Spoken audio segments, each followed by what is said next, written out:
Good evening, everybody, and welcome to the Abruzzi ANZCAR Cup here at Kansas Speedway. I hope you're all well tonight and ready to enjoy some racing here. Joining me, as always, in the booth is Mr. Jono Hancock. How you going, Jono? Good, how you, Carl? Not bad, not bad, thank you. I've actually got a voice this week, so that does make things slightly easier for broadcasting standards. Um, Quickly before we jump into other things, though, I'm just going to quickly jump into the championship standings as they are from last time out at Charlotte. So in first place, we have Danny G doing a great season so far, very consistent. He got his first win, of course. Now he's up there. He's really putting some pressure on the top. Just behind him is a man that hasn't won a race this season, and he's one of the only men in the top five that's not won a race, and that's Mr. Edward Foster for JP Simshed Racing. Next is Michael Skurlock, who's been having a very consistent season with his new team. Just behind him is Josh Micklemore. The Mitch Motorsport boys have been very strong this season. In fifth place is another driver without a win, and that's Hamish Gallagher, very strong tonight, had a very good qualifying position. Just behind him is Jason Hartigan. Behind him, Jason Martin. Then in 8th place, we have Matthew Clutt, James Robbie in 9th, and 10th is another JP Sim driver, and that is Norman Clark. So the big teams have got their names up there, but a few privateers, a few sort of Lone Star teams have managed to get themselves in the top 10. It's looking interesting for the championship season so far. Yeah, we're about halfway through the season, I believe, there, Carl. So things are starting to spice up, and we'll see some getting a bit more aggressive towards the pointy end of this championship. Absolutely. So tonight we're looking probably around about 60, 70 laps on sort of pace for green flag pace, obviously, for pit stops. Kansas is not always everybody's favourite speedway, is it? No, it's definitely not. It's an odd shape with the tri-oval-ish area on the front stretch. Yeah, the tri-ovals can really throw people out, and we've seen that in practice. The other thing about Kansas, of course, is you tend to run quite a high line here, which is it's not so common on the very fast speedways. And a few people do get caught out here on the barriers, of course.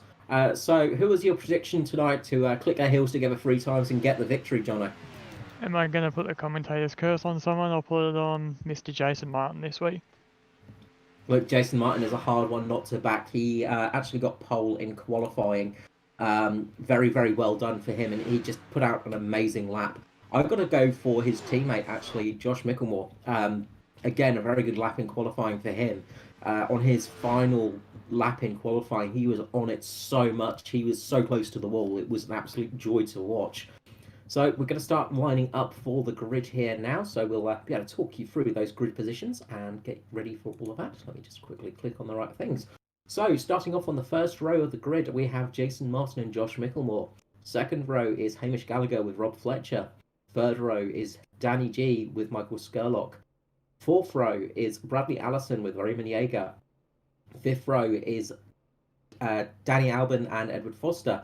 Sixth row is Mirko Dortnack with Stephen Williams. Seventh row is James Roby with Barry Nail. Eighth row is Norman Clark with Stacey Walker. Ninth row is Bruce Barnes and Phil Otto. 10th row is Lachlan with Shay Thompson. 11th row is Mark Johansson with Steve Hoppett, returning driver to the series. Nice to see Steve back in the car. 12th row, we have Tristan Koch with Lachlan Robinson. 13th row, we have Matt Hunter with Michael Latterer, who didn't set times in qualifying. So, not a huge field tonight, but there are a fair few drivers out there, and trouble can happen quite quickly here at Kansas. It's very easy to get sucked into a spin here, into a tornado, and have everything go wrong. Yeah, there's always opportunity for the big one at any super speedway. So it's something to be aware and alert of as a driver, is just to stay vigilant. It's a very hard thing to avoid sometimes, the big one, especially, if it happens towards the front of the field. You're not just relying on the drivers, on yourself, obviously, to get through the wreck, to sort of part the seas as Moses, as it were, to get through all the carnage, but you've got to rely on the drivers behind you as well to slow down. And that's usually where the big incidents come from, is when everybody sort of tries to days of thunder it and go through the incident and make their way through, but it doesn't work that way usually, and you end up with a bigger crash than you started with. But the Mitch Motorsport boys have it locked out at the front, coming round for the start of this race. So your money's on Jason, I'm on Josh. It's going to be an interesting one. Yeah, we'll see how they get off to the start here. It'll be interesting to see how those lines start out here tonight and how they finish up. Yeah, we'll have to see how they finish the lines up, but we're going to shut up for the start of this race as we go green here at Kansas.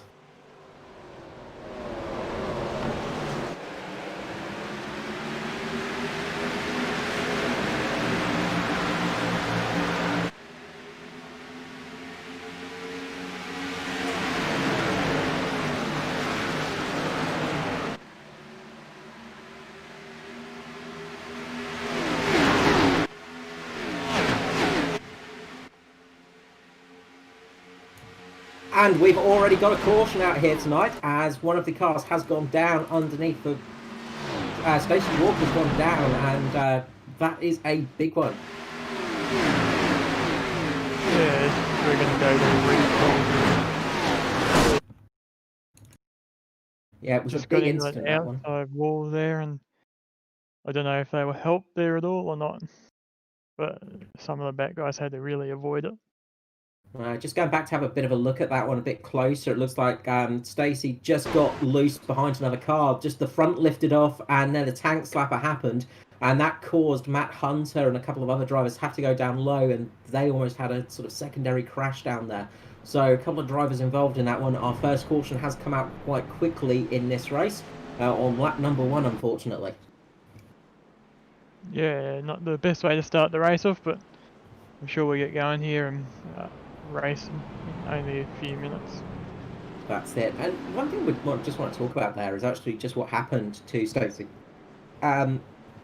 Just going back to watch that sort of on the Stacey's car, you can see how easy it is to lose control of one of these cars on one of these high-speed ovals.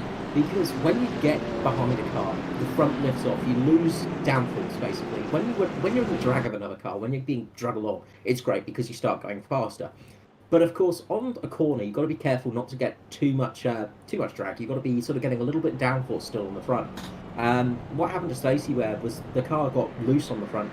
The front just lifted up almost because it had no downforce. The wheels started turning too quickly, went to try and catch the spin, and then spun around. Big crash, easy to happen. It's such a skill to have to be able to just keep in a formation on these ovals. People don't realise how hard it is. But it is a very tricky thing to do, isn't it, John?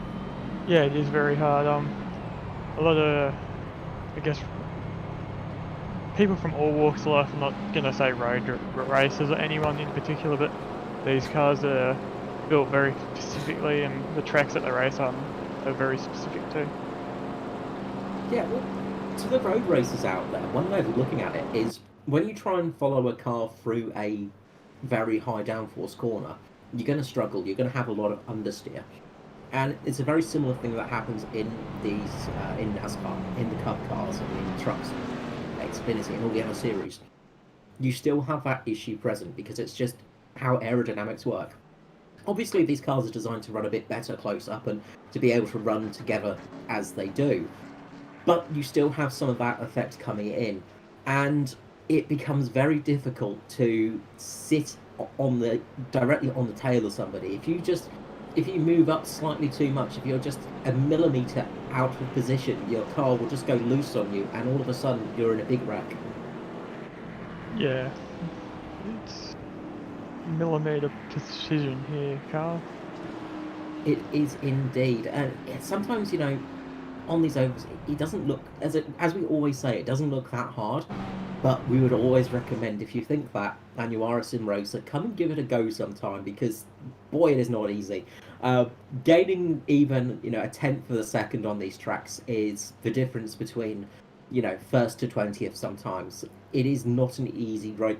It's not an easy drive, and you really do understand how tricky it is when you give it a go, because it's such a different form of racing from your sort of standard road racing principles.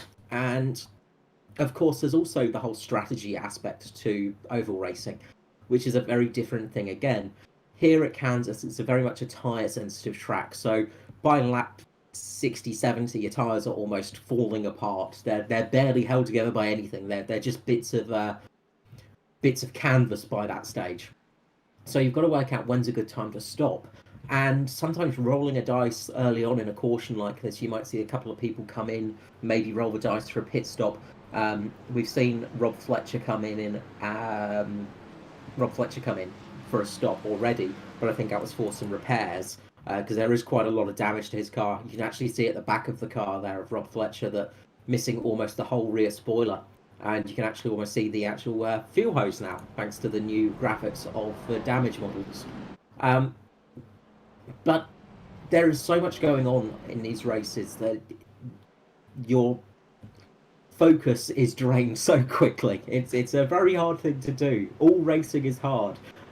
That's basically the way to say it. Is all racing is hard. There is no racing that's easy, I've got to say.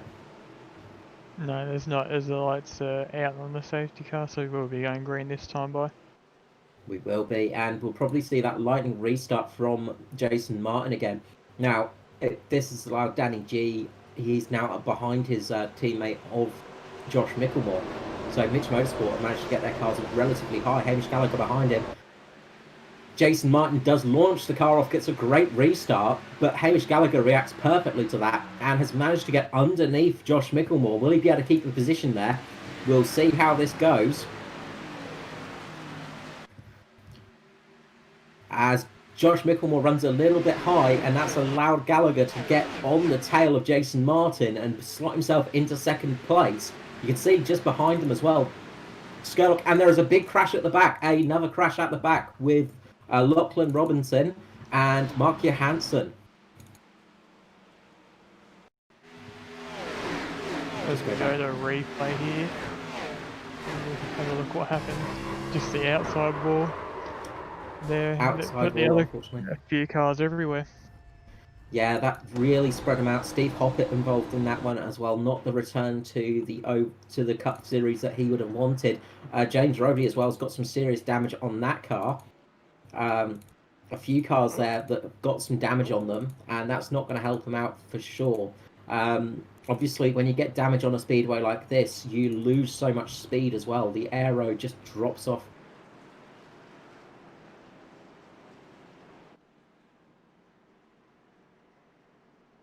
And you just start losing that speed. It's a real sort of tricky situation.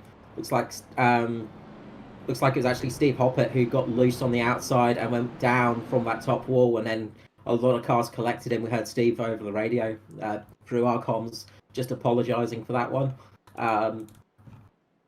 It's easy to do, and sometimes it's just getting that rhythm built up as well. Now, we've had a couple of false starts. Tyres are cold. Tyre pressures are low as well now because they're running around at these low speeds. And the old adage of cautions breed cautions, which I know I say a lot, but it is very true, does happen. Yeah. Let's hope it's not a caution-filled race. I hope not. No, it can sometimes be a bit tricky at the start here, just for people to get into their rhythm, and then once people start getting settled in a little bit, you get that nice long green flag stint, and then everything starts to run well until the midpoint of the race where tyres start to become a problem. Yeah.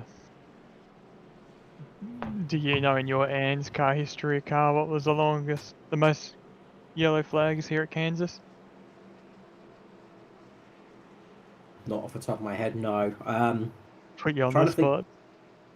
Yeah, stats like that, my brain does not remember, but we did have a race where I think we went to time. Well, we've had a couple of races where it's been time certain from cautions. As we go back to green, Jason Martin. Oh wait, we don't go back to green. Sorry, Jason Martin was putting his foot down. I was just busily not watching there. The pace car's lights are out. We're going to go back to green next lap. But generally on some of the smaller speedways, we've had almost a caution full race. That's happened a couple of times in the series. Kansas can be a bit like this, and it's why we're not seeing as many drivers out there tonight. Quite a few people use this as their drop round because, as we said before, it's not a favourite of many people. Yeah, and we can see already why, as we see all the Mitch Motorsport cars on the bottom lining up there for this restart. Yeah, they go 3 by 3 there on the bottom, the Mitch Motorsport boys, all line abreast now. And that might be a good thing for them. They might be able to get something done here. Hamish Gallagher's going to look to try and get a good restart with Michael Skurlock behind him. Bradley Allison as well, somebody that we've seen do very well this season.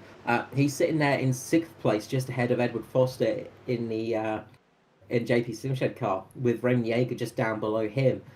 One of those drivers that is very, very quick, so we could see something from Allison as we're coming around. Pace car is coming in, and we're going to go back to green. And as predicted, Martin gets a very good restart, bringing along his teammates, and we see Gallagher starting to drop back a little bit. Yeah, that inside line's just got that run on the restart, and Jace just seems to be really good at those restarts. He is very good at leading away restarts. He's had a fair bit of practice at it. Jason Martin, he's got quite a few laps led under his belt. So if there's anyone out there that has got the experience on restarts, he's one of those people. And we've always seen it throughout the seasons. Jason Martin has been good at those restarts. Yeah, it looks good that he could pull his teammate Josh through and up in front of Hamish there. Yeah, definitely. I imagine they would have been on the blur to each other having a quick chat on that one, just trying to work out when to launch it. And they managed to launch it perfectly and get their cars up ahead. Now, Skurlock's trying a lower line at the moment. We've got a few cars sort of trying a few different lines at the moment, scrabbling around out there for grips, just seeing who can get the best line at the moment. At the early stages of this race, of course, the lines aren't quite set yet. There's still some options you can do. You can run a little bit lower, and sometimes, of course, running lower is the quicker way round, you say, because it's the shortest track possible. But you do obviously do a little bit more damage to your tyres doing that, as we see Edward Foster dropping down now.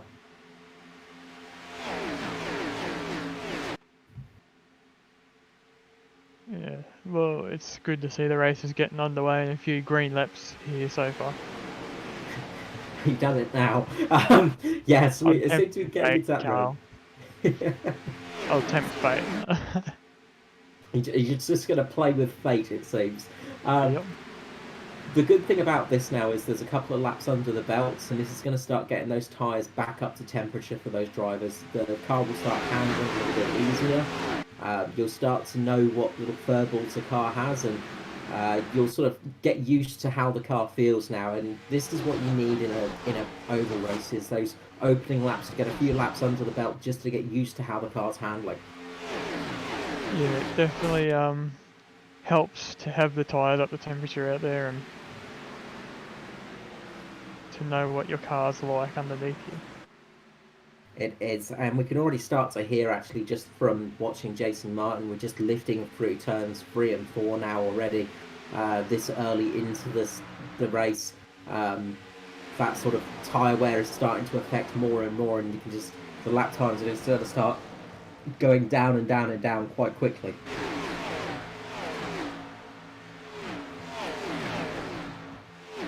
And it's this kind of area where an early tyre stop can sometimes make a difference and get you up some positions.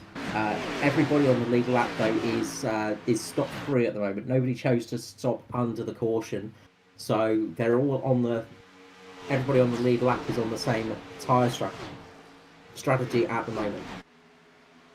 Yeah, I think it'll be at least around lap 60 we'll see him coming, maybe a bit before. If they're trying to do undercut, if they're trying to do undercut, depending on how much the undercut is worth here tonight. Yeah, I must say I'm surprised I didn't see anyone come in for a bit of a cheeky trial of the of getting some new tyres on that last caution. Although very early in the race, it could have made a little bit of difference if he were at the back, just rolling the dice a little bit, you could say. But of course, there are risks in that as well. Yeah, if you're always one of those back drivers, you can always roll the dice. Yeah, we see Edward and Bradley Ellison go around the inside of Yeager there. Absolute great run there from them. Danny Albin as well, just a fantastic run there as Marco Dortnack goes into the wall hard into the right front. Very hard hit on Mirko there. He managed to keep the car straight, but that's not going to do the car much good for the race. No, it's not going to do much good for him at all. Unfortunate right there. As we see Bradley Elson looking to go under Edward Foster here. He's looking quite racy out there tonight, and I know he's been putting a lot of practice and effort into all his races this year and all the pre-practice for the races. We've seen Bradley Allison get some good results and sit quite high up in the running this season. One of the new drivers, one of the rookies of this season, and he's been putting in some fantastic results, and he has got some scary pace sometimes. It's always scary when somebody is fast out the box. As Josh Micklemore makes the pass for first place, as we're watching the battle at the back, Josh Micklemore's managed to get in front of his teammate Jason Martin, and it looks like Skurlock's going down the inside of Danny G at the moment. So movement at the front of the field as well. We've got racing.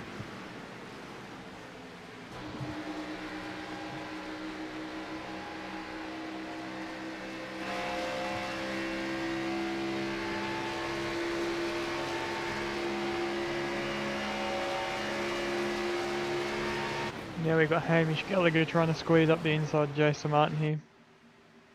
Gallagher placing his car well. He might get this. He's got a good run off the corner there. Just depends on this run-off speed. Jason Martin's just a nose ahead at the moment, and Gallagher pulls back up inside there. But while they're all fighting at the front, this is allowing the cars to catch up as they go 3 wide with Foster, Allison, and Danny G there for a couple of moments.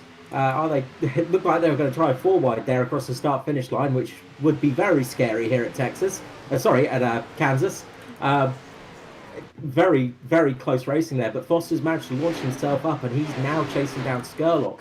Although he's had to step out of the draft, and that's allowed Allison to get back at him. Yeah, good little battle going on here. Allison is currently looking for a team. If anyone's out there looking for a new driver, I said that last broadcast, but I'll say it again, as we see him with no paint on again this week. Yeah, so look, I'm sure some teams have got their eye on him, because he is definitely showing some good pace, and there are a few teams out there that are bolstering their numbers. A few new drivers here and there for them. Got to mention Danny Albin, of course, Pace Syndicate, I believe.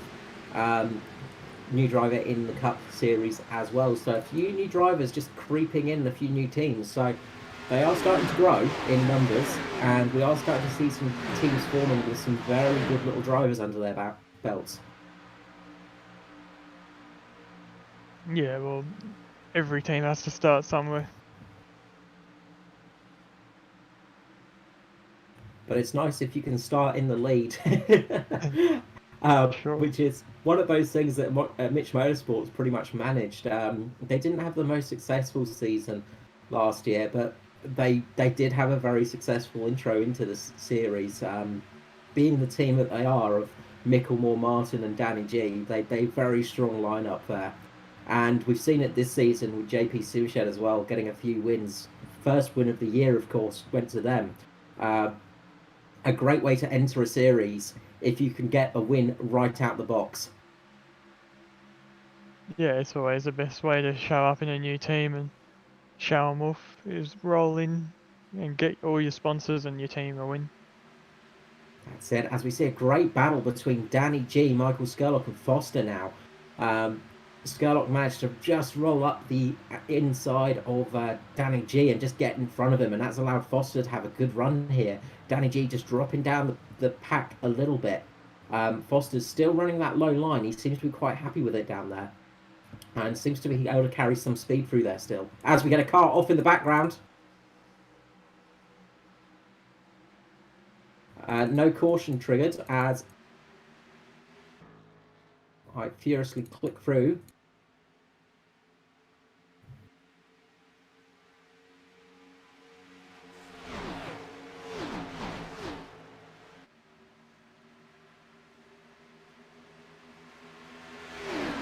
trying to work out who that was, but can't do it.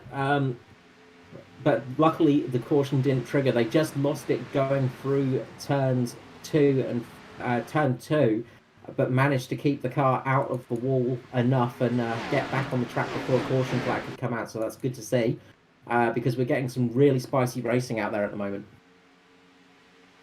Yeah, it's been some really good racing out here tonight so far. As we see Jason Martin now going down the inside, trying to get past Josh Micklemore. They're trying his best to get through there. Yeah, who knows, Jason could be using a tactic to save tyres and save his car up at the moment. We talked to him, he talked about that in the pre-race interviews last week about how they practice saving all their gear until they need it. And that really helped them last week, so maybe they've done the same thing here this week. Yeah, they've definitely got some good drivers under them for working out these kind of things, and they might be just playing around with position just for fuel saving methods as well, of course, because the lead car does chew through its fuel a little bit quicker than the rest.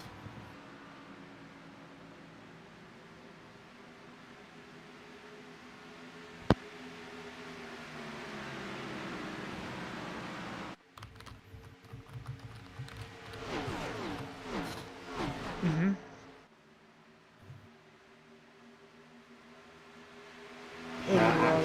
With Edward here.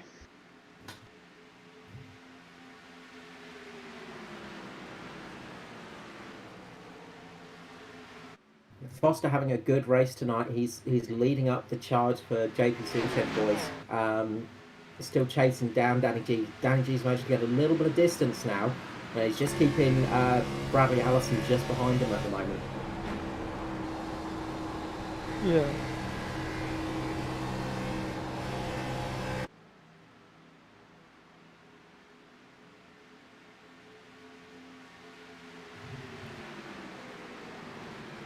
So Micklemore still leads, getting a good runner at the moment out the front with Martin behind him, Gallagher and Michael Skurlock just sitting on the back of that train. Skurlock having a very strong season so far, and again just showing that, just keeping up in that sort of top area. We've seen very good drives from a few of these drivers where they've just been very competitive and just able to keep in the top 10 all through the season, which has been really quite helpful. Yeah, has been quite helpful for those.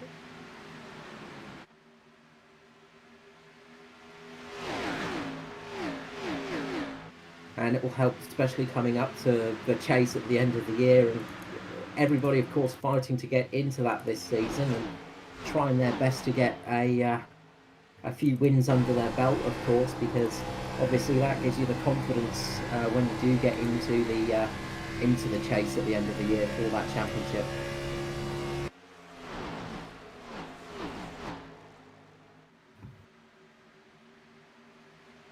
And it's all calmed down here at Kansas.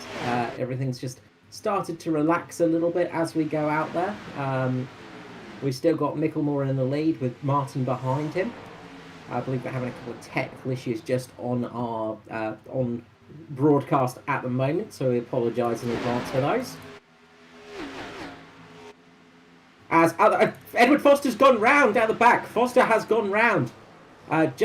Allison was just going up underneath him, and just looks like they might have Foster just tapped the wall and just went down into Bradley Allison. Bradley Allison came out very bad from that. He went into the lower wall very hard. Cars aren't looking too damaged. Foster's got a bit of damage on the left front as well. It looks like, just as I say, Foster just caught the outside wall just a little bit, and the closeness of those cars just caused that incident to happen. But we've got the caution out on lap 35.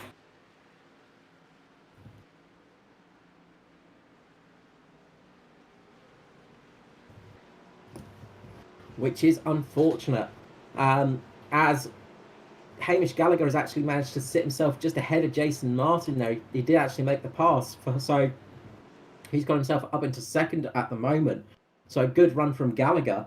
Josh Micklemore still in the lead with Jason Martin in third, and Skurlock fourth. So they're all going to come into the pit lane this time round, I imagine, and they definitely do. So it's going to be the race off pit lane.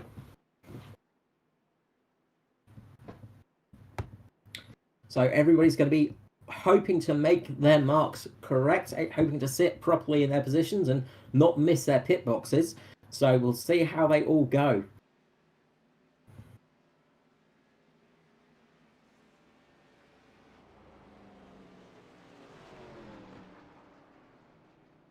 As Gallagher misses his pit box, he just had to reverse for that one. So Gallagher just misses his pit box by a couple of millimeters, and that's going to cost him dearly here for sure. We see Micklemore away, and yes, indeed, Gallagher has dropped back quite a few positions, fallen all the way back past Raymond Yeager. So dropped down to 6th position from that little mistake there. Everybody else managed to get on their marks pretty well in that one. But that was a big loss for Gallagher. He's going to be kicking himself about that one. Micklemore just absolutely perfect on that one. All 3 of the Mitch Motorsport boys, in fact, did really well. Another driver to do very well under that pit stop was Skurlock. He's running up in 3rd position now, I believe.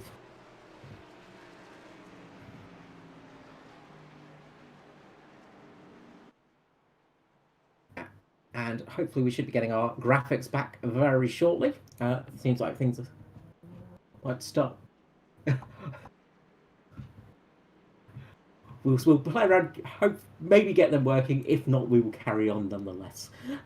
So Micklemore does lead with Jason Martin behind him. Skurlock 3rd, Danny G 4th, Raymond Yeager 5th. 6th is Hamish Gallagher, Barry Neal 7th, 8th Norman Clark. Very good stop for Clark there. Lackland has also managed to get up for the JP Simshed boys up into 9th place, making 10 positions. And then 10th is Danny Albin on his debut here tonight. So good result for him so far. Obviously, Foster and Allison have dropped down a fair bit because of that incident and the damage taken by that. So they're right at the back of the train at the moment. So they'll probably jump in for some repairs, I imagine, during this caution period, just to get some things back working on that car.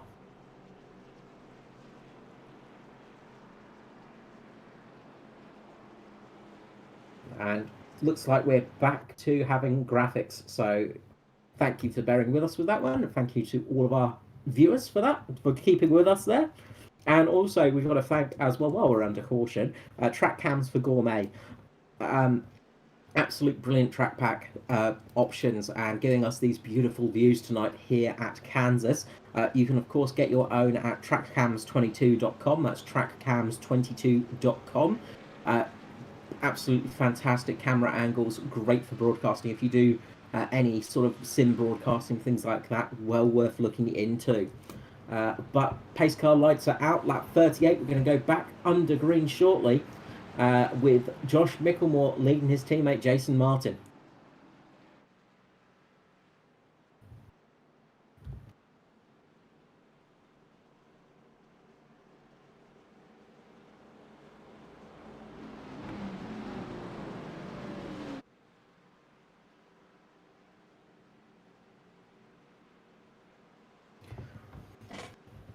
As they come down the back straight again. Won't be long until we go back to green flag racing, and I will traditionally shut my mouth for that one and let the cars lead us away. We'll get a beautiful sound as they all rev those fantastic V8s, those very, very eco-friendly V8s that they have in these cars off the line. So pace car will be coming in very shortly as Josh Micklemore leads us away.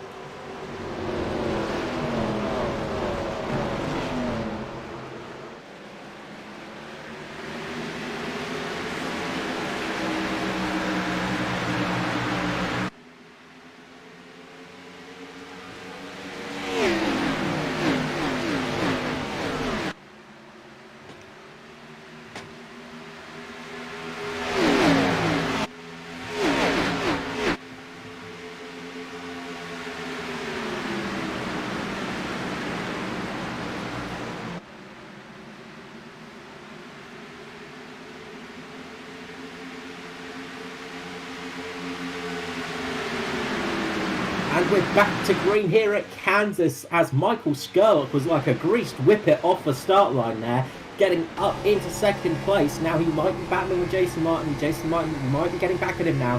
Having to run that lower line is not the best place to be, but he is managing to keep it there so far. He's dropping back and he's going to drop in behind Martin, but a brilliant restart for Skurlock there. Must have put the... really taken the driver's eye off the ball, just him coming up so quickly. And everybody is away safely, it seems. So we're back to green flag racing here at Kansas.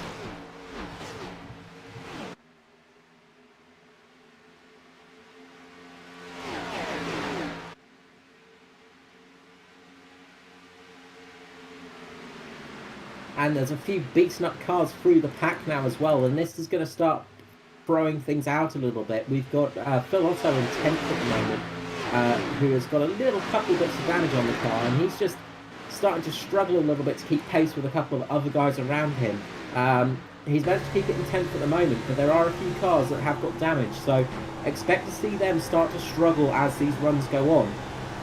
We might see some cars coming up the order if they've been repaired, or dropping down a little bit despite how high they are. Another driver to really benefit on that restart was Norman Clark, getting up to 7th place. A brilliant restart for Norman there.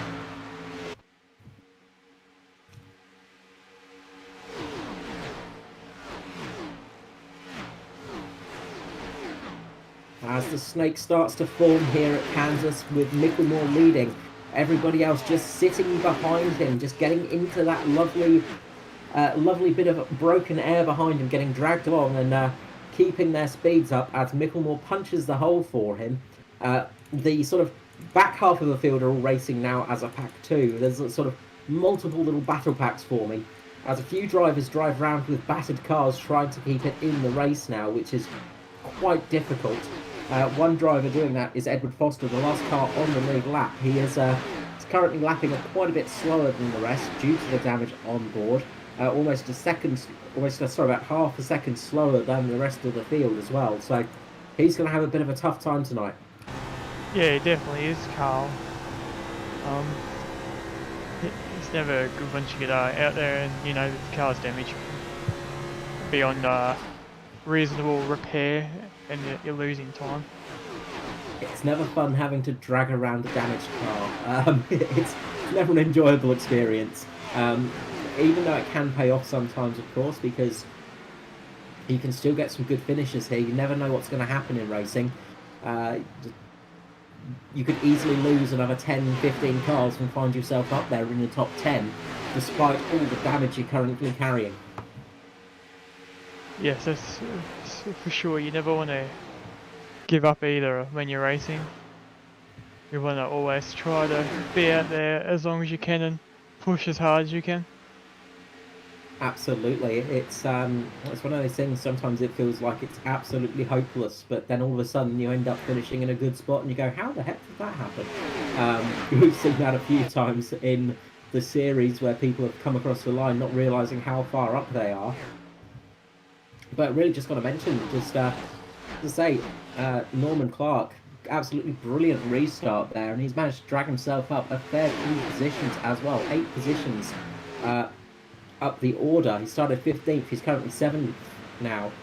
So he's managed to work his way up through the carnage as it's carried on, and he's going to hopefully try and keep on those positions. Car's looking relatively clean, a couple of bumps at the back, but not too much damage. He's chasing down Raymond Yeager, who's another driver that's looking good for this race. He's been having some good races this season, Yeager. Been putting the car up there in the top 10 quite a bit, and he's managed to get some good speed, which is nice to see. Yeah, it's good to see for him that he's been able to put the car up there and have the pace, stay around with those other guys around him. And it is one of those things that we like to see in this series as well, is Raymond's been with us for, I think, since the start even, and always had some flashes of pace here and there, but this year he's been managing to consistently get up there, which is great to see. It's always nice to see when you get to watch drivers build their confidence and start to get those higher position finishes all through the seasons. It's something we've seen with a few drivers through the years, and it is always an enjoyable thing to see. as Josh Mickelmore gets ever so close to the barrier again. Yeah, Josh is running quite close there to the barrier tonight. He is. It's almost like one of those carnival acts with the motorcycles on a cage, the ball of death, riding the walls of death on those ones. He's really keeping it out there, almost doing the Martinsville trick of just running the car on the barrier itself. Obviously, doesn't work here quite as well, being a bit faster. No, it definitely doesn't.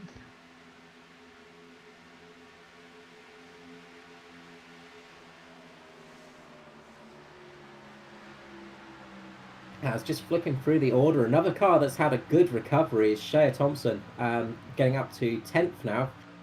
Shea got sort of slightly caught up in a bit of an incident earlier on and managed to get from 20th to 10th. So another good drive from Shea Thompson. Seen leading a couple of races this season and having some really good runs. And another name to mention as well is Danny Albon.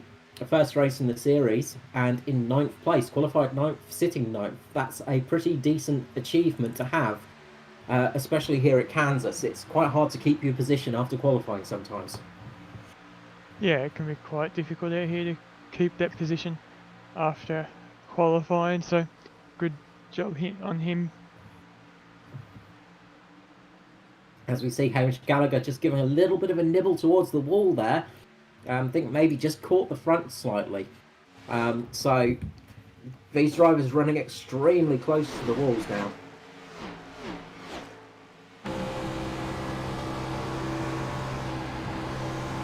Yeah, edging ever so closer to that wall as you see. If you're trying to brake off for that inside run, as you see Jason Martin go down, trying to get underneath Skurlock, but he may... Sorry, Mickelmore, but he may get past for Skurlock here. Skurlock gets a better run. Skurlock looking good. He's got that high line again, and that seems to be working as the race goes on. He's managed to get under the drag effect of Mickelmore, and this could bring him up past Martin, and it has done. Skurlock is going to make this move stick by the looks of it. Martin's going to have to slot in just behind Skurlock here.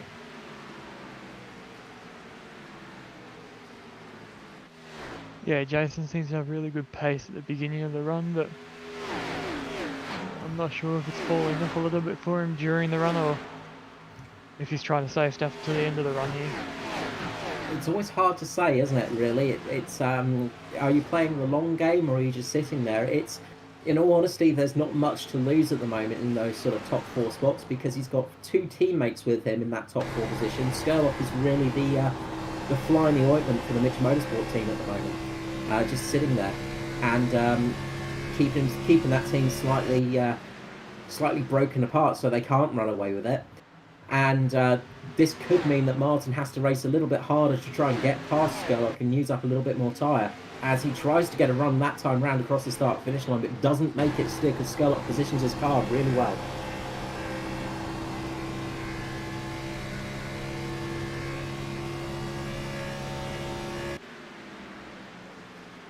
And Mickelmore's still in the lead, as we say. Hamish Gallagher's managing to catch up to Danny G now. And then there's a little bit of a gap to Norman Clark with Raymond Yeager and Barry Neal behind them. So we've got some gaps forming. We've got a couple of different packs running as well now, especially with some of the drivers that have been in a few incidences and a few moments. And I can't imagine it's going to be... I would say it would probably be about another 10-15 laps before we start catching the real big lap traffic. As Skurlock makes a move down the inside of Mickelmore. Is he going to make it stick here or is he going to lose a few positions? We will soon find out on this one. He doesn't make it stick as Mickelmore comes down. But he manages to keep Martin behind him. That high line seems to be really working there for Skurlock at the moment. He's been really getting some good runs coming out of the corners on Mickelmore. Yeah, he looks really feisty out there tonight. He's definitely coming out to play, which is what we like to see. And he's definitely taking the race to these guys as well as he keeps up high to block Martin this time round. He sort of saw that one coming and he might get a run on Micklemore coming round to the next set of corners, as we see Hamish Gallagher getting a run on Danny G now. Still doesn't quite make it stick. He just doesn't have the speed, it seems. As Josh Micklemore just has to ease off a little bit more on that corner. To see it just lose a little bit of time visually to the cars behind, just as he got a little bit high. He's managed to keep the position, but this is giving Jason Martin the run on Skurlock. Yeah, there's a few different lines being played out there at the moment. As you can see, there's cars having to check up a little bit to let other cars back in at the moment. And that's not always an easy thing to do, of just having to lift off a little bit, let the car roll a little bit just so you don't have a crash. Again, it's one of those skills that is hard to sort of master, as we see Skurlock just keeping high again across the start-finish line, just coming in a little bit lower down the first couple of corners, and it seems to be working for him at the moment. He seems to definitely have the speed advantage as he comes out of turn 2 onto that back straight. Yeah, they're all starting to bunch up now here, the top 5, and getting ever so slightly closer to Josh. Yeah, it's going to be there's going to be some panel rubbing at this rate. They're getting very, very close together. The top 5 covered by, well, 0.14 of a second, which is nothing at all. It's barely a blink of your eyes, which is just jaw-dropping to see. These guys are really racing hard at the moment. Yeah, they're putting it all out on the line, and we're 63 laps in. Excuse me. Yeah, the race is starting to chug along a little bit now. So we've got, it's a full race is 133 laps, so we're not halfway yet. Still a bit of this race to go. And obviously, if it remains like this, we'll see some green flag pit stops, and that could be fascinating. Just to see the different strategies involving around green flag stops if we manage to get them. Yeah, it would be interesting to see how different drivers and different teams work their strategies. You see the yellow. And caution is out as Robert Fletcher has gone round, I think. Yeah, Robert Fletcher's gone around on turn number... on the tri-oval, actually. So, just losing it across the tri-oval. Just going mid-line across the tri-oval, which is a place you don't want to be, and then has lost it and not managed to recover the car. He did try and get it off the line and safely park it, but unfortunately the caution did come out. So, good driving by Fletcher not to have a bigger crash. That could have been a very big one there. But unfortunately, caution has come out. So these drivers are going to be pretty happy about that. That's going to give them a chance to rest a little bit, have a quick sip of the drinks bottle if they need one, and possibly even come in for a stop. Yes, it'll be interesting to see what happens. Well, pit stops were 30 laps ago, so in all honesty, I can't see anyone staying out, as tyres will be valuable at this stage of the race. So I imagine we're going to see everybody darting into the pit lane and having another race off pit exit. Who are we going to see coming out first, Carl? I've got to say, Micklemore, he's been very strong tonight, and from those last pit stops, it's been strong. But Skurlock as well. Skurlock had a blinder of a stop last time round and jumped up a few positions. We could see him possibly ruffling a few feathers as they all come into their stops, as they easily creep in there, and looks like everybody's hit their marks perfectly. Now it's just who did it the fastest. That's always the tricky bit. Who got it perfectly set up? As we see Micklemore get away nicely, and Skurlock as well, but looks like Micklemore just made it out in front of Skurlock, half a nose in it there.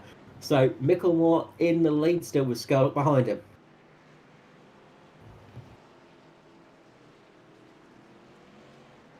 So 14.6 for Micklemore, 14.8 for Scullock, and 15.1 for Martin there. So yeah, very quick stops by Micklemore and Scullock there. They hit their marks perfectly.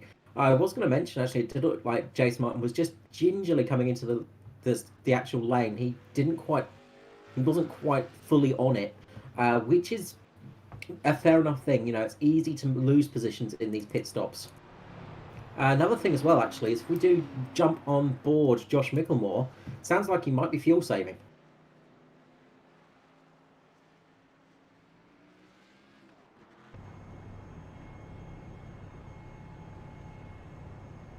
So, definitely Micklemore has got the...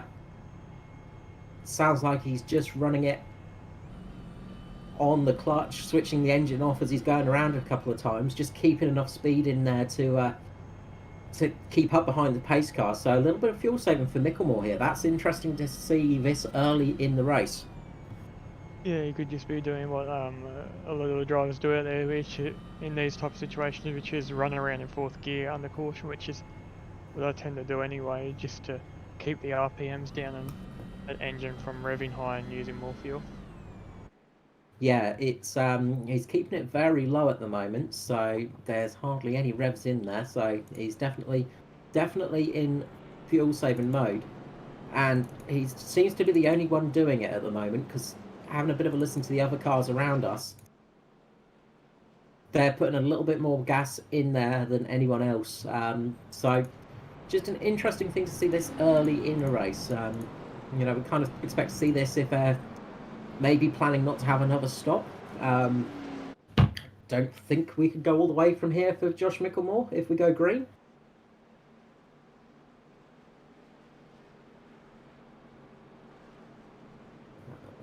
Quickly grabbing a calculator out just to do some maths. So yeah, I was gonna say, don't ask me, Carl. I'm not a calculator. No, he can make it. So that might be why he's doing it. He can just about make it on fuel.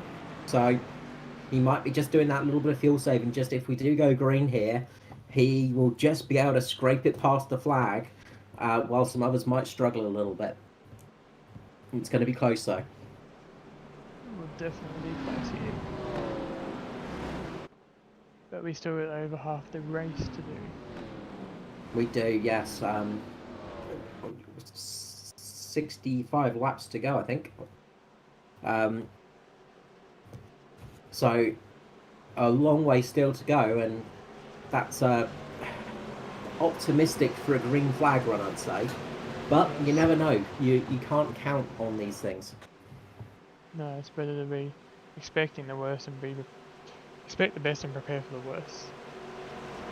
Absolutely.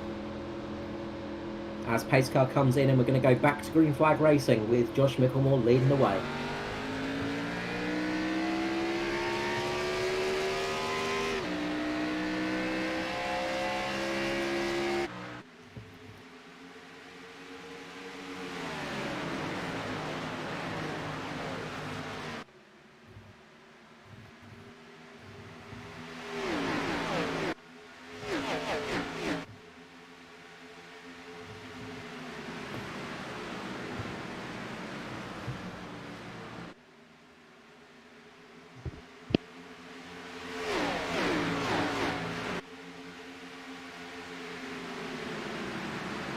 And a fantastic restart again from Josh Micklemore. Skurlock's managed to keep it there as well. Jason Martin tries to the inside. He goes down quite quick. Skurlock manages to block him off though, but he has unsettled the car a little bit. He might lose a little speed down the back straight here. Yeah, it's quite a sporadic move there, which upset the car. Yeah, very aggressive there, and a very good move to actually keep Jason Martin off the back there and keep the car in control, in all honesty. That was a bit of a brutal block, you can say, but it was well done. Skurlock has managed to keep in second place, and he is definitely defending it hard.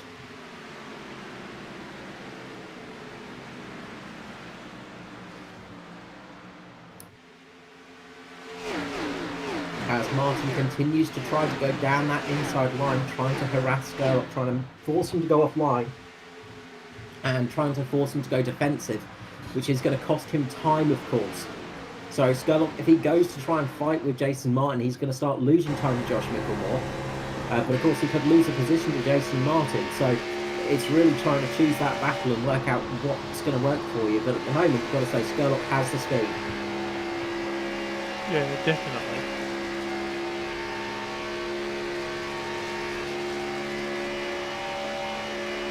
As we cross to lap 73 of this race, and Micklemore is still in a pretty decisive lead at the moment. Jason Martin gets one heck of a run. He's got some serious speed down the inside this time, but he can't make it stick. He still just can't make it stick, but he did manage to get a couple of tenths on Skurlock that lap.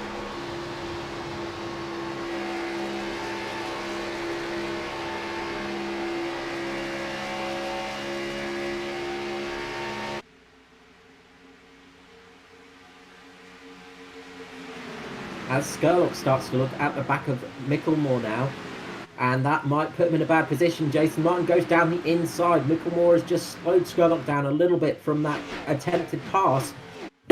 This could be Martin's chance. He has to fall back in line, but will he be able to get this done across the tri-oval?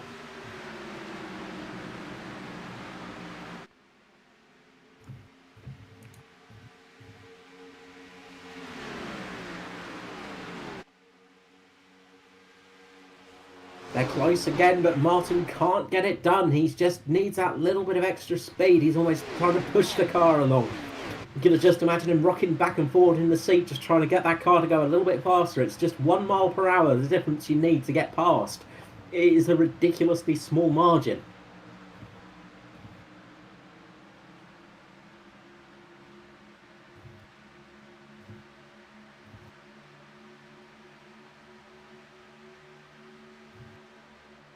As we see Hamish Gallagher and a couple of others battling at the back, we've got a few drivers having a good battle at the back, with Stephen Williams working his way up the order. He's now in 8th place. Brilliant drive for Williams.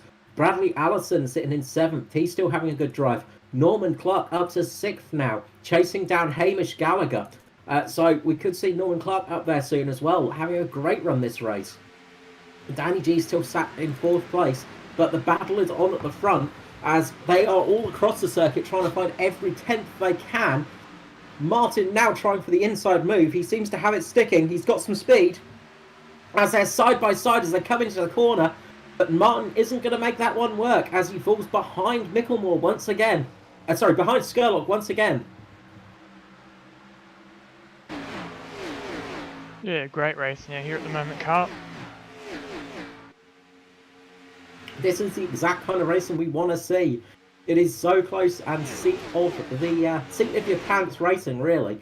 It is very close out there in millimetre perfect driving from these guys. Absolutely fantastic to see.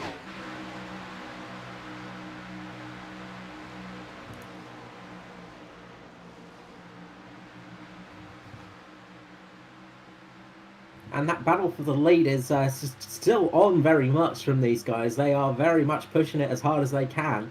Skurlock is not giving up on that trying to get first place. Meanwhile, Martin is still not giving up on that second place. He tries again for the inside. Will he get it to stick this time? No, it doesn't look like it. It just doesn't have that speed on that inside line that some other drivers have managed to carry through tonight.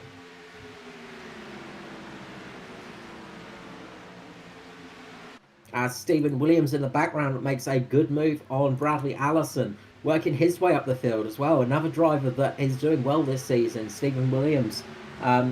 Again, a driver that has switched teams through the season and doing his best so far. He's having a very good run up there in the DPR Ben Max Motorsport car. Again, another strong run from Williams. He's just climbing up there again, as action is starting to heat up all across this oval at the moment. Yes, interesting. It's still early on, but there's definitely a lot of action out there. Yeah, we are by no means close to the finish yet. You're not going to win this race with a move now, but you can sure as heck lose it. But that doesn't stop these guys from fighting, as Hamish Gallagher is right on the back of Danny G, and we see Skurlock going down the inside of Micklemore this time. Will he make it stick? It looks like he may. has to lift off mid-corner. This could give Jason Martin the chance. He's going to try and take it. Skurlock comes up and manages to come across Martin's nose. Brilliant defensive driving there from Skurlock. He's lost time to Micklemore, but has managed to keep that second position. Yeah, that's definitely awesome driving out there at the moment, Carl.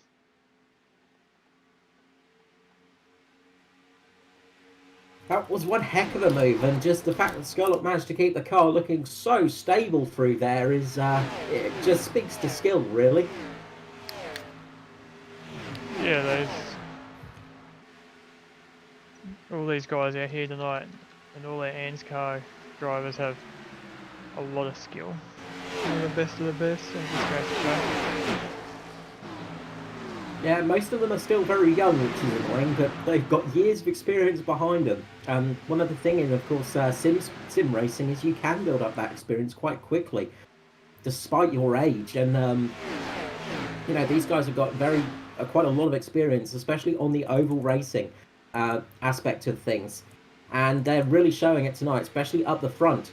We got some battles going on down around 10th, 11th, 12th, 13th as cars are all over the place down the tri-oval down there.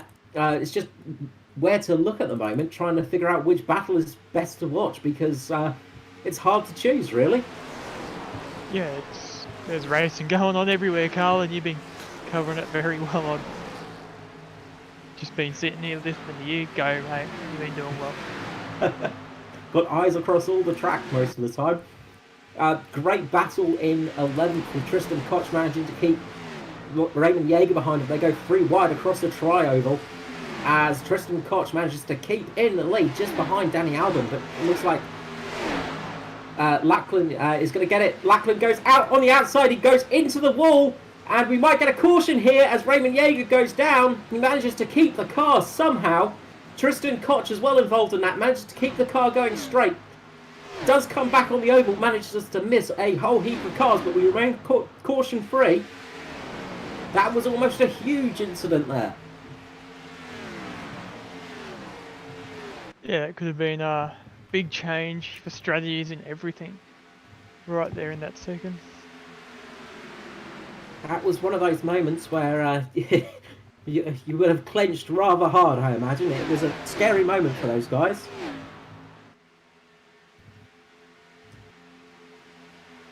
Yeah, it definitely would have been a scary moment in those cars. And it wouldn't have been too comfortable on the old wrists as well, if you're using drive wheels, things like that. It's amazing how much pressure gets put into the arms on these cars. One of those other things we talk about, although obviously sim racing is not quite as physical as real racing, you don't have the G-force going through you constantly, but the pressure it puts on your arms and just the constant battering of the force feedback sometimes can really, really take it out of you, can't it? Yeah, definitely can. I have a direct drive wheel and set up from hybrid racing simulation, and definitely take it out of you on the long run. And even with the relatively weak G27s and things like that, it's enough to really give you a workout sometimes. That's been my routine through quarantine, is doing a couple of laps or a couple of rallies in a couple of racing games, and it's given me quite a good workout, and definitely given the arms a good flexing. As Jason Martin goes back down the inside again, he's trying his best to get past Skurlock, but just can't make it happen.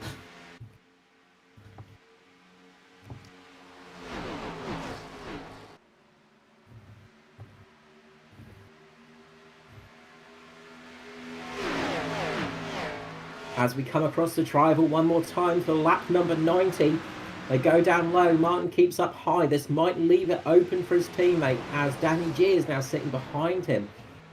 We've got a good little pack up at the front. Norman Clark's currently sitting in 6th with Stephen Williams catching in 7th place. But from there, it's not much between these guys. There's less than a second between the sort of top 6 at the moment. They are really running hard as It looks like Danny G's making a move on his teammate, but this is giving Hamish Gallagher a chance across the tri-oval. They start to go 3 wide here. Martin's got the outside line. Danny G goes down the inside. Is he going to make it stick? He has to slot in behind his teammate, and this gives Hamish Gallagher a run on him. Is Hamish Gallagher going to get back in front of Martin? He's looking okay, yes, side by side, him and Danny G at the moment. Very close racing. But Danny G seems to keep it on the outside, seems to keep the speed up. Got his teammate in front of him, giving him a little bit of a tow. And that has left Hamish Gallagher back in the position he started in, but a lot closer to Norman Clark. Yeah, well, that battle will hold them up and bring more cars into the battle. And it's allowed our leaders to break away a little bit as well. Josh Mickelmore and Skurlock have managed to get a little bit of a gap over the guys behind them. So they're starting to pull away a little bit as they start squabbling back there. And this is the trouble when you start fighting out on track like this, is you can start losing positions quite quickly and you can lose time even quicker. Yeah, it's easy to lose time, hard to make time. If we knew how to make time in racing, we'd be very rich men, I imagine.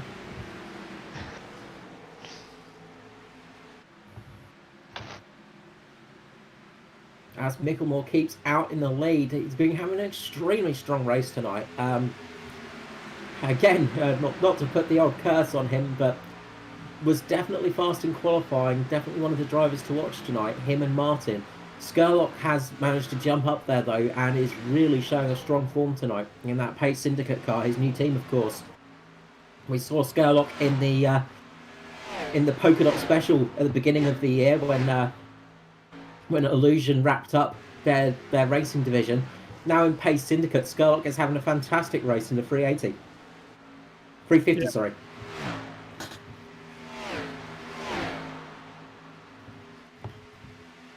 We're starting to see Jace and Martin come back a little bit on the back of Skurlock here.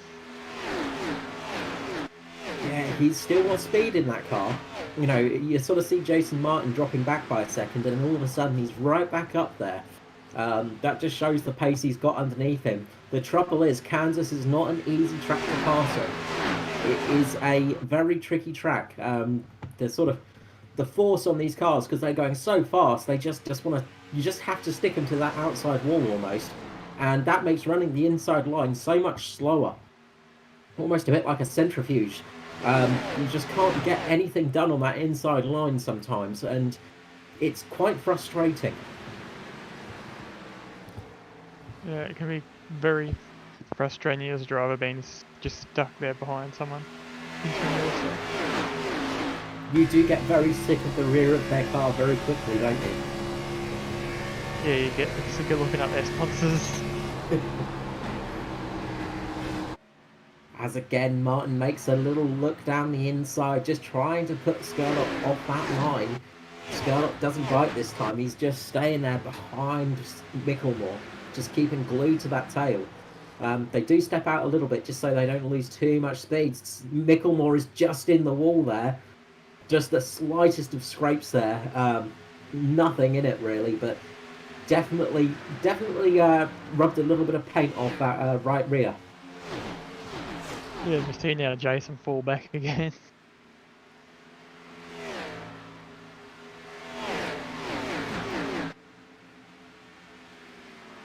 Yeah, it's the tail of the race really. It's falling back and falling forwards, isn't it? There's not much between these cars.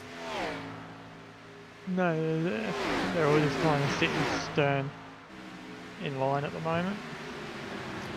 They are, and you know, if the method was in it for iRacing, the right rear of Mickelmore would no longer have the tyre manufacturer's logo on it. He was that close to the wall; it was just rubbing that tyre logo off. Maybe one day, Carl. Maybe one day. Got to leave those kiss marks on the wall. It's an important feature of racing.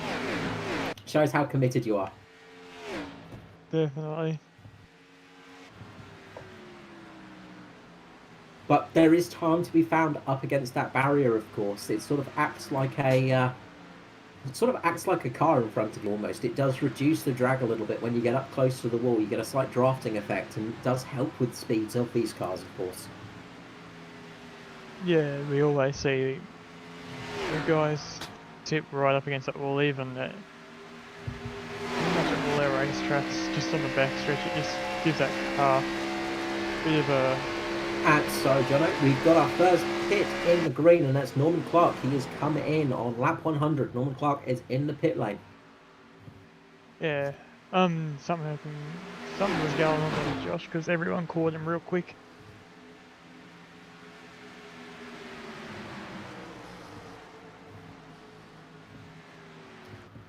Maybe those tyres are just starting to fall off a little bit as they go. Just starting to run out of rubber a little bit as Jason Martin gets a great run on Skurlock this time round. He might be able to make this one stick, and it looks like he has. Yeah. With Danny G just sitting out there, Skurlock is just dropping a fair few positions now. He's fallen into that trap of getting into the wrong position on the track, and is just falling back. I wonder if we're going to see him coming into pit lane this time round. Possibly, Carl. Maybe that's why he's dropped down, because there was room for him to come... Oh, okay, he's going to make me eat my words. Looks like he might have just slightly faked a stop there. It just looked like he was trying to fake a stop almost, as much as he can at, you know, almost 300 kilometers per hour. But maybe he's thinking about it in the next couple of laps. Because there's room for him to get back up on that high line, but he's not. And now he does. He snaps up in front of Williams as Micklemore just loses a bit of speed again. It just sounded like he had to lift off a little bit more than usual that time round. The tail was just not quite happy on the car. Maybe these cars are just starting to get a little bit leery out there.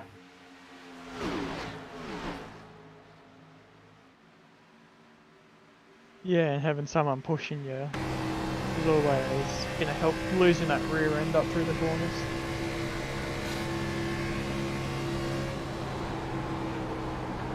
Yeah, the cars do not like it when they get unsettled, but it does make it quicker sometimes. Of course, you know, it is another skill in oval racing, is pushing, as we see Micklemore drop down, and Martin is going to get past along with possibly Danny G here. Micklemore has just dropped down and looks like he's just let Martin through there. Bit of strategy play, maybe. Maybe this is the fuel-saving strategy coming into play right now. Yeah, possibly. Maybe that's why Skurlock dropped off too, because those guys have been up front for a fair while, going back and forth. So maybe they used up a bit of their stuff and now they're going into conservation mode. Just having to get the car into a fuel economy mode, which is not fun in these NASCARs. The Cup cars don't like it in economy mode. They much rather you just go full flat all the time than sit there saving fuel. They're not ones for conservation, are they? Definitely not, Carl. Excuse me. If a NASCAR could have its way, it would kick a badger while it was soaring down a tree firing off fireworks. It's not a very efficient car, but it's a fun one. As Stephen Williams has managed to get his way up into fourth now, Hamish Gallagher in second. So yeah, these guys have really changed their positions around. We've seen the leaders drop down to the back of this pack. So obviously wanting to save some fuel must surely be the case there. Skurlock doing it early, pulling the trigger a little bit earlier, might have been a wise move for him. That might be a decision that could win him this race if they do try and go to the end. Yeah, it might be. We'll see. We got about 25 laps to go here. Coming to the end of this race now. Norman Clark is one lap down now, but he is almost fresh tired, so he is going around much faster than most of the others. We're seeing some other cars come in. Phil Otto's come into the pit lane. A few others are stopping as well, so we're seeing some strategies being split. And in comes Jason Martin and Danny G. So it looks like we're seeing a big split as Skurlock gets past Josh Micklemore. and is now chasing down Stephen Williams and Hamish Gallagher. Yeah, it looks like Micklemore may just let him by there. Maybe he's thinking about coming into pits, as we do see Shea Thompson coming up on the rear of him very quick as well. And Stephen Williams is coming into the pit lane now. No, he misses his position. Stephen Williams, that was a disaster for Williams. He came into pits but missed his mark and had to abandon that stop, and that has cost him a lot of time. It's easy enough to do out there when you're flying along flat out, but never fun. No, it does make you feel like a bit of a donkey sometimes. It's not fun to have happen. Hamish Gallagher is very much in fuel saving mode. Just heard his engine cutting out there as he was going round the corner, just lifting off completely. So I think Hamish Gallagher's going to look and stick out here for as long as he can, maybe. Yep, cutting the engine off as he goes into the corners, trying to save as much fuel as possible now. And Norman Clark now is a second lap faster than the leaders. So yeah, that stop does make a difference. Shea Thompson just gets into the wall there, has a little nibble of it, but keeps the car going straight. This is where accidents can happen, though, because we've got cars that are running at very slow pace out there to keep on the lead lap, while other cars are going very fast.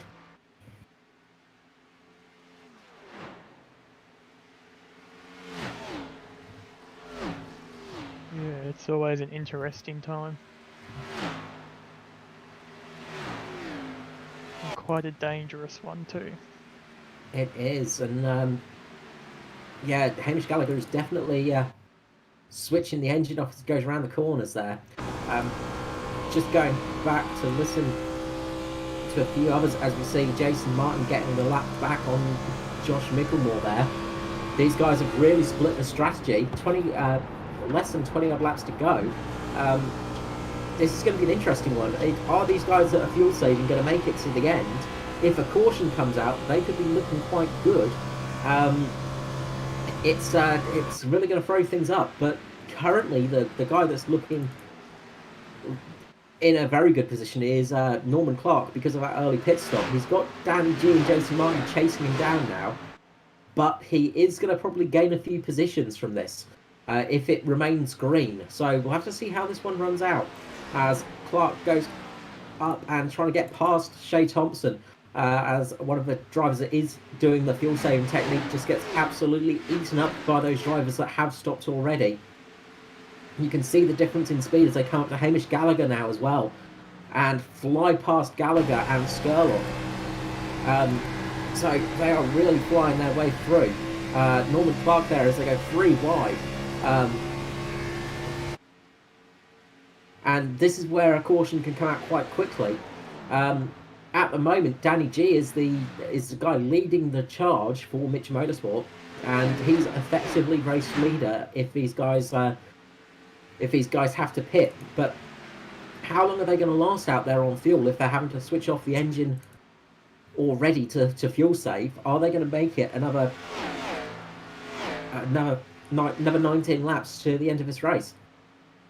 That's more than I can tell you at this point, Carl, but normally when you're flicking off the engine there, it's getting pretty desperate.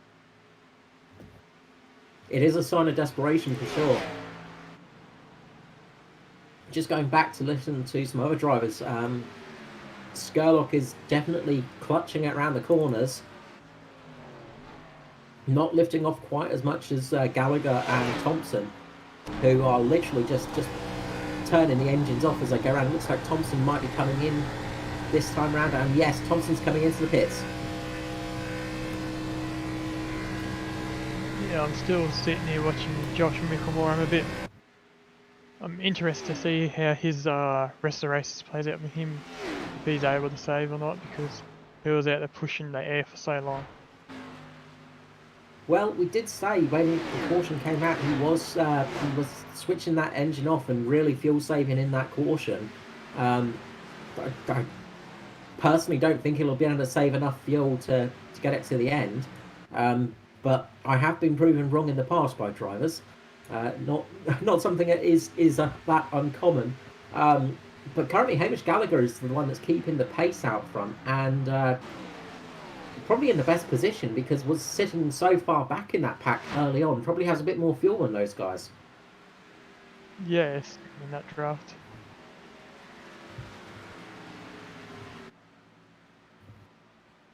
So everybody that's stopped for fuel at the moment, and of course new tyres are setting laps 3 seconds a lap faster at the moment.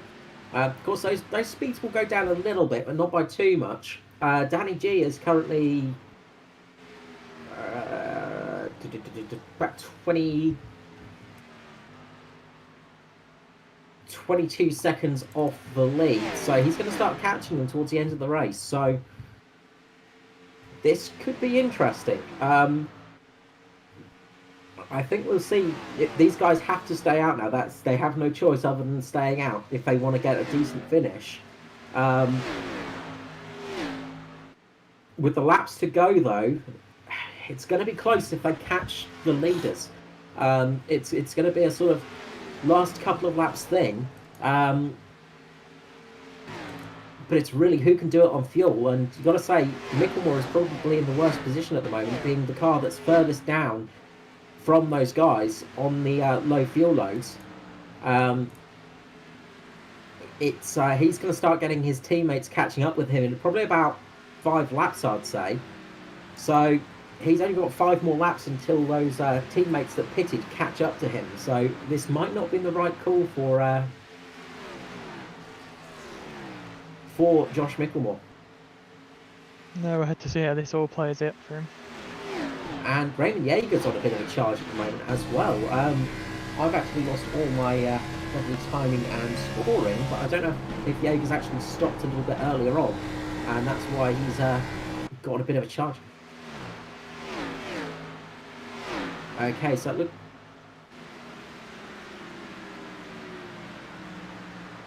Okay, so Yeager's 3/10 of a second faster than Gallagher. Similar pit strategies though, so maybe Yeager's managed to just save some more fuel than everybody else and managing to put the boot in it now. Or just absolutely putting his foot to the floor just in case the caution comes out. Who knows at this point? It's really anyone's guess. As you can see now, if we jump to Josh Micklemore, you can see in the background the cars coming off the corner are his teammates. So they are catching at a vast rate of knots, and they will be past him within a lap or two. This has really not worked out well for Micklemore.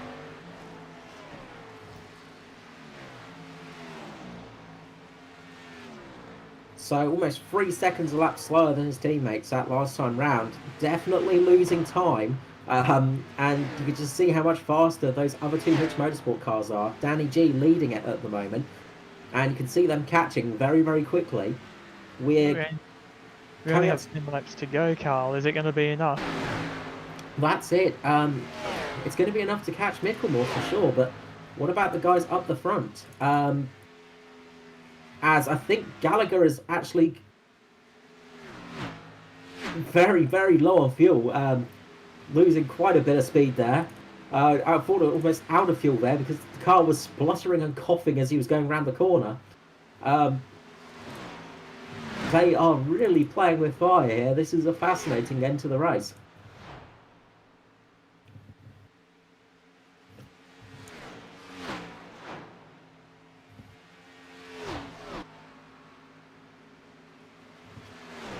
So the leader's setting a 33.2 on that last lap.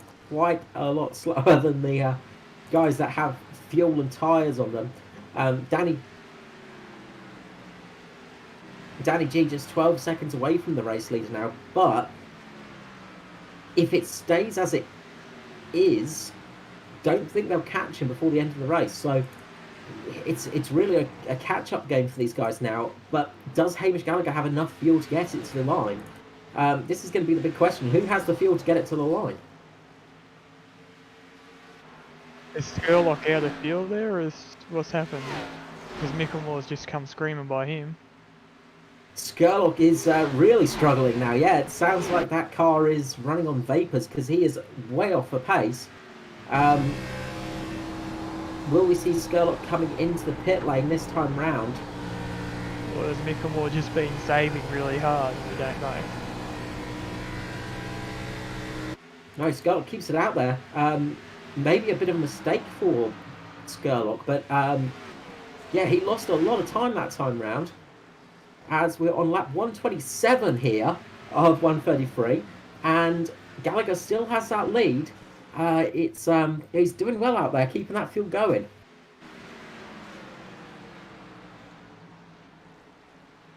With just 8 seconds between the leader and Danny G now, it's starting to get close. It's starting to really close up, as Danny G and Martin have a little bit of a battle between each other as they try and get past their teammate, and looks like they're going to get past Mickle without too much trouble, and they do indeed.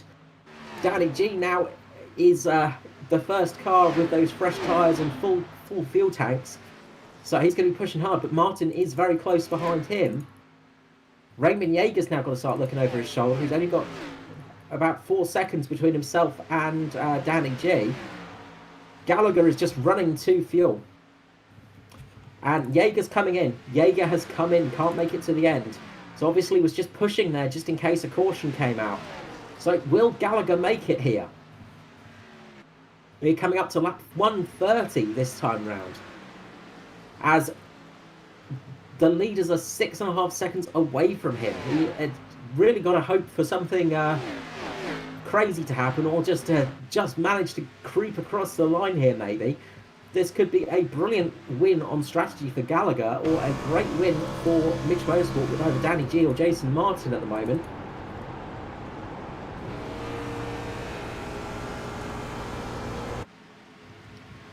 But it is so close. Gallagher is lifting off as much as he can, switching off the engine as they come around for lap 131. Danny G is catching at a vast rate of knots. You can see them in the background, the Mitch Motorsport cars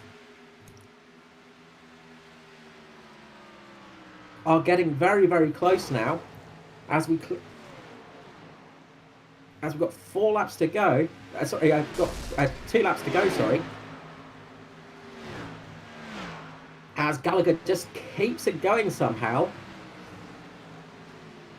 As we're on lap 131 of this race. Gallagher just easing off around those corners. It's going to be so close here. If Gallagher's got the fuel, he needs to really put it on it now for this Hybrid Racing Simulations white flag lap. He's got to really go once we get there, because those guys are catching at a vast rate of knots. He's really not got much time left.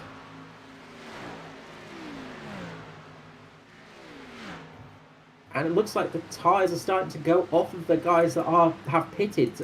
So they're not gaining quite as fast, but they're managing to go around this track on fuel completely. You can see them catching up to Gallagher here as we come to the line for the white flag lap by Hybrid Racing Simulations. Is Gallagher going to do it? He's only got 1 lap to go. Not much here, but you can see them visibly catching him. It's down to 1.7 seconds now between Gallagher and Danny G. Could Gallagher pull out a fantastic win here as he goes into the final set of corners, into the tri-oval section, puts his foot back on the floor, turns the engine back on. Is there going to be enough fuel to get it to the line? It looks like it might do it. He's done it, and Danny G gets second place by the narrowest of margins, with Jason Martin in third. Norman Clark takes a fantastic 4th position as well for JP Simshed. Brilliant drive for Norman Clark. Shay Thompson manages to pip Josh Mickelmore to the post in 5th place. 6th place we have Michael Skurlock, who is looking to be completely out of fuel. Stephen Williams crosses for 8th. Damage control for Edward Foster, who manages to get 9th place. Brilliant recovery drive for Foster, with Bradley Allison managing 10th in the end. But a brilliant win there for Hamish Gallagher. Yeah, that was very, very impressive and a big balls call. It was, and I'm pretty sure Gallagher's out of fuel, can't even do a burnout after this one. Just going to park it on the line and leave it there. Very much used every last drop of fuel in that car. Brilliant result there. Believe Hamish Gallagher's first win in the Cup as well. Could be there, Carl. I'm not 100% sure on that one. I know he's always very high up in the standings. Yeah, Gallagher has had some good finishes in the past, but I'm pretty sure this is the first top step on the Cup Series. I'm probably wrong, but that's usually the case with me, as it so often is. But what we're going to do now is we're going to go and grab Hamish Gallagher.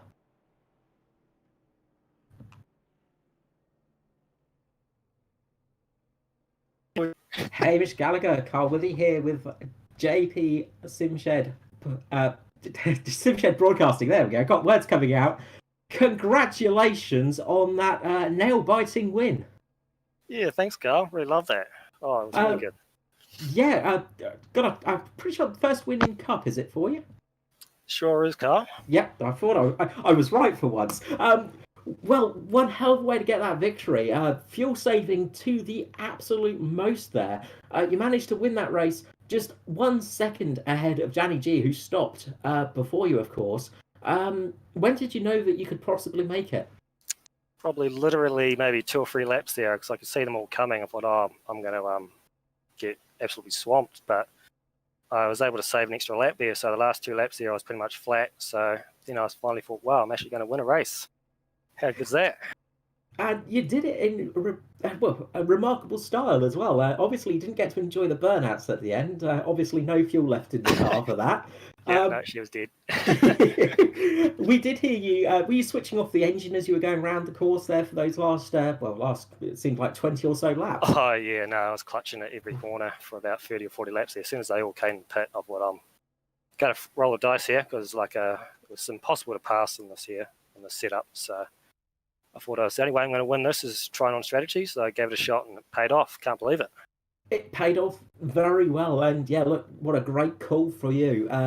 Obviously, that sort of that second not second caution, where were we? Third caution, I think. The caution at lap 165. That really made it sort of so you could possibly go to the end. It was very much marginal, and yeah, just congratulations there. That was one heck of a victory. We did see a couple of other drivers sort of fuel saving as well, and nobody managed it quite as well as you. Yeah, I saw Skurlock. He was definitely fuel saving, but I was pulling away from him, so I wasn't too worried about him. Just worried about the guys pitting like Jason and stuff like that. I knew they'd be coming hard, but managed to just hold them off. So all good. Yes, well, before we let you go, and also congratulations on your first Cup victory. It's great to have another new victor into the booth this season. Anyone you'd like to thank, shout out to, and congratulate for tonight? Yeah, obviously I give a shout out to all the guys who run the ANZCAR League. Obviously takes a lot of work to run this. So Danny and Ed and Matt, and obviously you guys as well, putting the broadcast on. I look forward to watching this one tomorrow. I'm sure you are. Yeah, you did a good race there. It was very well done at the end. We did notice the fuel saving earlier on, but yeah, remarkable victory there. Congratulations on that first Cup victory, and well, now you've got that first one. The next ones will hopefully be a bit easier for you. Yeah, sure. Let's hope so. Thanks, Carl. Thanks, Hamish. We'll catch you again. Bye-bye. Cheers. Bye. Hamish Gallagher there. What a impressive victory there. Fantastic to see him getting his maiden win in ANZCAR. Look, he's been thereabouts through a couple of seasons. He's always had speed and always been threatening to get that victory. We've said it for a few races that, definitely has that speed there, but just needs luck to come his way. And, well, tonight was the night. Yeah, it was definitely his night. He made the right call on the strategy there at the end. And as he said, the setups aren't always the best, so he used that to his advantage. He did indeed, and really made it pay off. So it was a true love story for Hamish Gallagher tonight in the Taylor Swift car. So next up, we'll grab Danny G down. Danny G, Carl Withy here for Simshed Broadcasting. Congratulations on that very, very, very close second place. Yeah, thanks, guys. Yeah, it was close. Yeah, well, I mean, if there was another lap, I reckon you would have got the win there. Maybe it was a bit of a risky call coming into the pits, obviously, and even riskier staying out there, as we saw for your teammate Josh Mickelmore. You and Jason Martin really managed to make it pay off and get back up the field, almost getting that victory.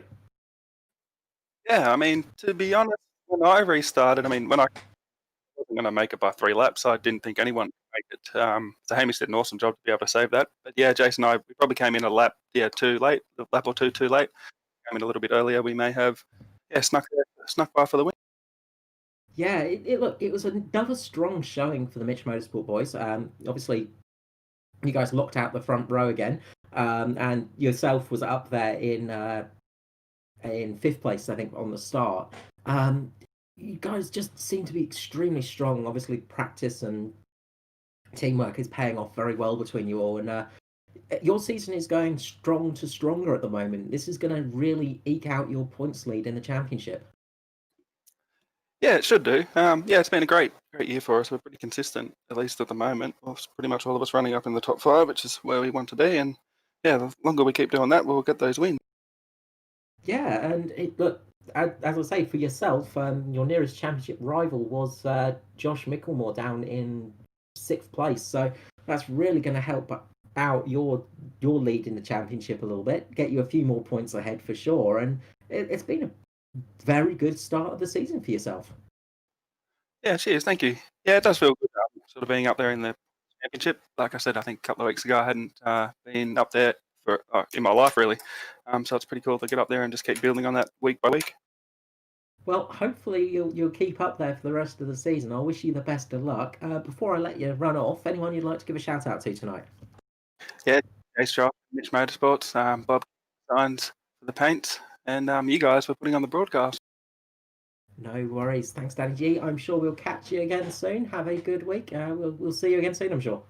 You too. Thanks, guys. Absolute brilliant drive again from Danny G, and consistent this year. He has been consistently up there, and that's why he's leading the championship for sure.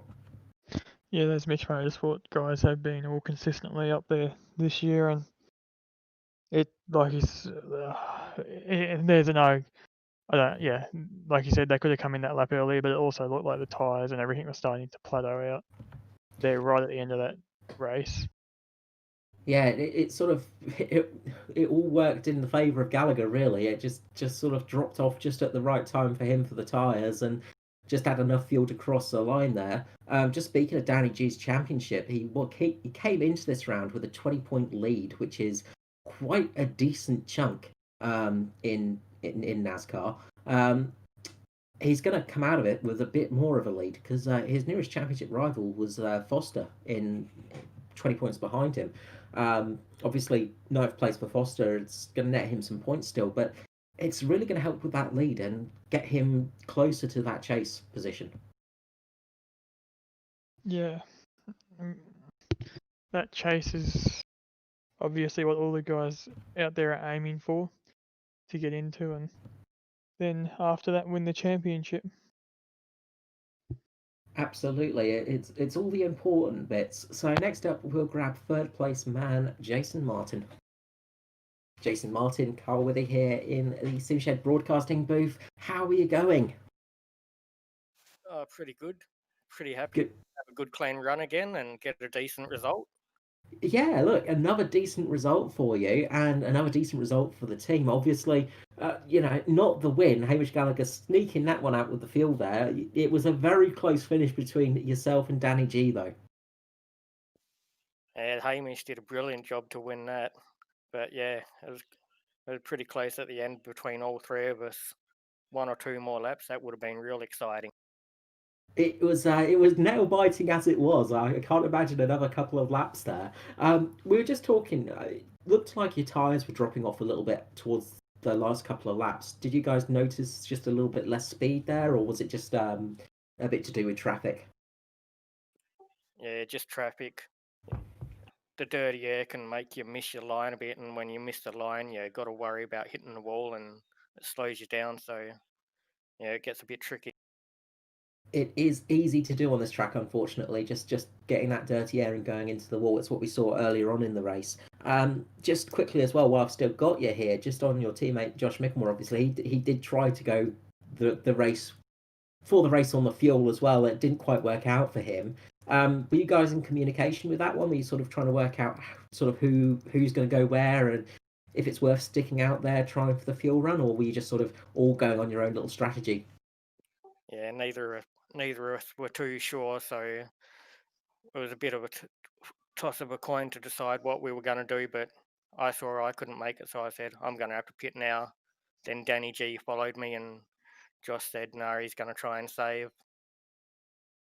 It was a valiant effort. Didn't pay off too well in the end. Still managed to get all three of the Mitch Motorsport cars in the top 10 though, which is another fantastic result for the team, and managed to get you in third place as well, which is going to help with your championship standings in this season as well. Obviously, the start of the year didn't go too well for you, but the second half of this season is starting to pay off. Yeah, finally my luck's starting to change. Yeah, not kicking all those black cats is definitely helping. Sure is. Okay, James, before I let you go, anyone you'd like to give a shout out to, anything you'd like to say, and all that kind of stuff? Yes, well done, Hamish. Great win. Thanks to BK Designs. Thanks to ANZCAR for putting on the league. And JP Simshed for broadcasting the races. Always good to look at it after the race and see how other people went. We're glad you enjoy the races afterwards. It's always nice to hear, and thank you so much for putting on a great show, Jason. Cheers, guys.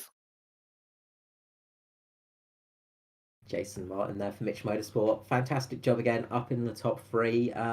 Mitch Motorsport been very strong this season. Also, the other big team as well this year, JP Simshed. Obviously, no super loyalty between the Simshed broadcasting team and the JP Simshed team, but fourth place there for Norman Clark. Great to see. Just got to say as well, Foster managing to get back up to 9th was a very good drive as well, considering we saw him in the wall with Bradley Allison as well in 10th. Really good comeback for those guys, managing to get back in the top 10 from that incident. What a race, Johnny. Yeah, it was quite the race there, coming down to it at the end. It was, and yeah, look, Hamish Gallagher just pulling out that win, stealing it almost. Brilliant job, brilliant fuel saving for him.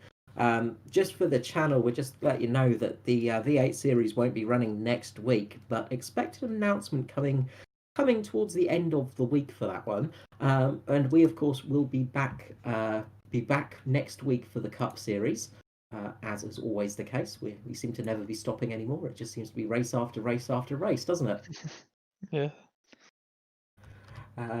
It's been a long season, and we've still got a lot of races to go, of course, this year. We are coming towards the halfway point now, and we are sort of seeing the sort of the usual suspects getting up there, of course. Next time out, we're in Michigan, of course. A bit of a different race, and then Sonoma, everybody's favourite. But we're in that sort of second half of the season now. Michigan's a bit different. Of course, we're going to get to the road courses after that. We're going to see some different drivers dominating on those circuits for sure. Yeah, definitely. Everyone has their strong and weak tracks. Absolutely. It is very much the case. Well, from myself, Carl Withy, Jonathan Hancock, and of course JP in the production area, we wish you all a good night, and we will see you next time out, June 4th at Michigan Motor Speedway. Good night.